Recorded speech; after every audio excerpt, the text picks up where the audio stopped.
Avez-vous le sentiment que la connaissance est un pouvoir? Et vous le savez, vous l'entendez depuis longtemps. Ça fait des années qu'on entend que la connaissance est un pouvoir. Est-ce que vous pensez ça? Est-ce que vous pensez réellement que la connaissance est un pouvoir? Oui, effectivement, on nous a fait croire que la connaissance était un pouvoir, mais ça n'a jamais été un pouvoir. Je suis désolé de vous le dire. Combien de distributeurs aujourd'hui se forment, lisent des livres, assistent à tous les séminaires de la compagnie, vont même se former à l'extérieur. Et au final, il n'y a pas de transformation. Donc la connaissance n'est absolument pas un pouvoir. La connaissance est indispensable, mais l'action est le pouvoir. L'action est le pouvoir, c'est pas la connaissance. Parce que des centaines et des centaines de marketeurs de réseau ont énormément de connaissances. Mais ça ne se transforme pas en pouvoir. Vous le savez, vous le voyez, vous le vivez. Et d'ailleurs, aujourd'hui, vous les intéressez. Il y a des milliers de personnes qui font de très hautes études. Des milliers de personnes qui apprennent des choses et qui ressortent avec de très beaux diplômes. Mais le problème, c'est que ça ne leur sert à rien. Parce que vous le savez, tant qu'il n'y a pas ce pouvoir qui est en nous, c'est un pouvoir dont on va parler aujourd'hui, que vous avez tous, que vous pouvez activer en un claquement de doigts. En un claquement de doigts. Alors ça, bien sûr, ça s'apprend et on en parlera lors de l'événement Live Prospection Pro. On va rentrer dans le déclic, comment on crée ça, comment on met en place ça. Donc, beaucoup de gens surdiplômés ont une grande connaissance et pourtant ne trouvent pas d'emploi, ou ne créent pas d'entreprise, ou ne se rendent pas indépendants, ni autonomes, ni libres. Ils sont encore aujourd'hui poings et mains liés par un fonctionnement dans lequel ils ont été éduqués qui aujourd'hui les limite totalement. Ah, ils ont beaucoup de connaissances et il y a beaucoup de marketeurs qui ont beaucoup de connaissances et malheureusement, ils ne passent pas à l'action parce qu'ils n'ont pas développé quelque chose qui est en eux. Alors, de surcroît, je peux accepter, on peut tous accepter que c'est en nous tous aussi ce frein qui est en nous de passer à l'action. Parce que c'est extrêmement stimulant d'acquérir des connaissances, c'est extrêmement, je dirais ça soutient même une certaine fierté de se donner les moyens d'eux et d'apprendre des choses nouvelles. Mais encore une fois, je veux absolument que vous gardiez en tête que vous devez toujours passer de la connaissance à de l'expérience. Et de l'expérience à des compétences. Et des compétences que vous allez développer au départ de manière consciente, parce qu'on va vous apprendre comment développer ces compétences, vous devez les répéter tellement que vous en faites des compétences inconscientes. C'est ça la clé. C'est d'arriver à mettre en place des compétences inconscientes. Mais encore une fois, est-ce qu'on est tous d'accord que ce qu'il y a de plus difficile, c'est le premier pas? Après, on a le courage d'avoir envie de continuer. Mais il faut absolument avoir le courage, la force, l'énergie, l'habitude en soi de pouvoir faire le premier pas. Parce que si vous faites le premier pas, vous aurez le courage de continuer. Et c'est ça qui est important, c'est ce premier pas. Et pour ça, vous devez développer une qualité en vous qui est juste extraordinaire, qui est un pouvoir extraordinaire. Alors avant de rentrer dans ce pouvoir, j'aimerais vous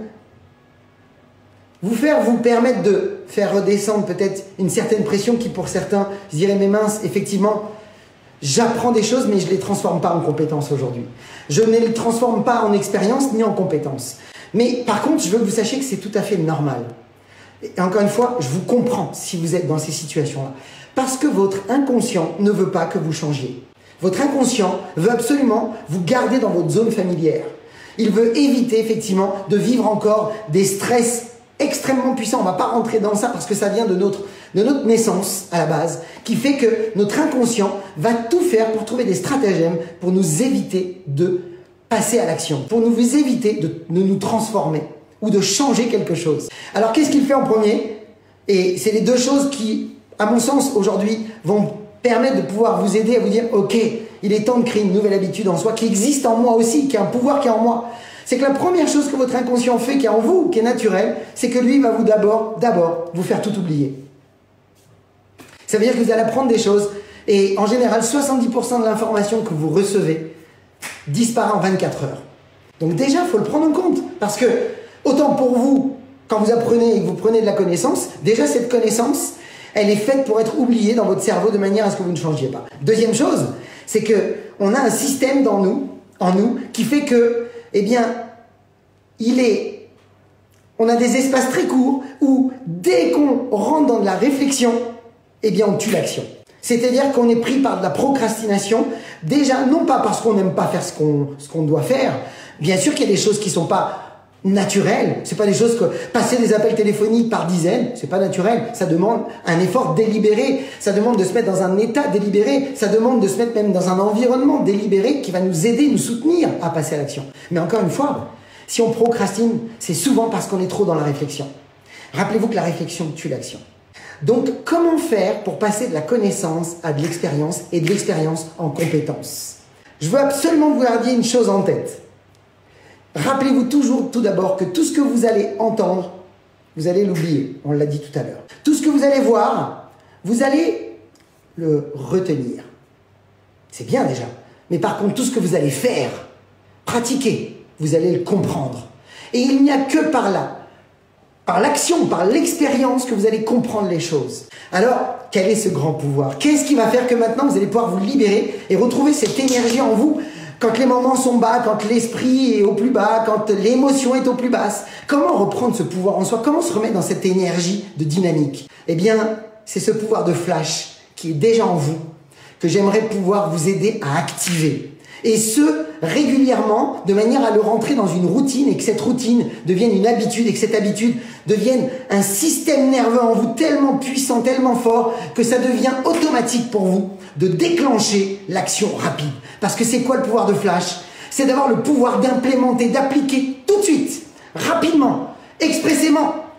C'est extrêmement important parce que votre esprit, votre inconscient vous laisse des fenêtres d'ouverture où il vous évite de rentrer dans cette réflexion qui tue l'action. Il vous laisse des espaces-temps. Mais si vous ne prenez pas cette habitude de prendre des décisions rapides comme flash et de développer cette habitude de rentrer tout de suite dans le match, d'utiliser les connaissances et de les transformer en expérience et de cette expérience les transformer en compétences, eh bien évidemment que si vous faites ça, vous avez gagné. Vous avez gagné sur votre inconscient, vous avez gagné sur votre cœur, parce que vous allez vous sentir fier, heureux, épanoui, et vous allez vous sentir énergétiquement puissant, parce que vous allez reprendre le contrôle de votre activité. C'est qu'en fait, vous devez rentrer dans l'action le plus vite possible. Vous ne savez pas comment vous y prendre, apprenez de quelqu'un, et dès que vous apprenez de ce quelqu'un, appliquez tout de suite. C'est la griffe des leaders.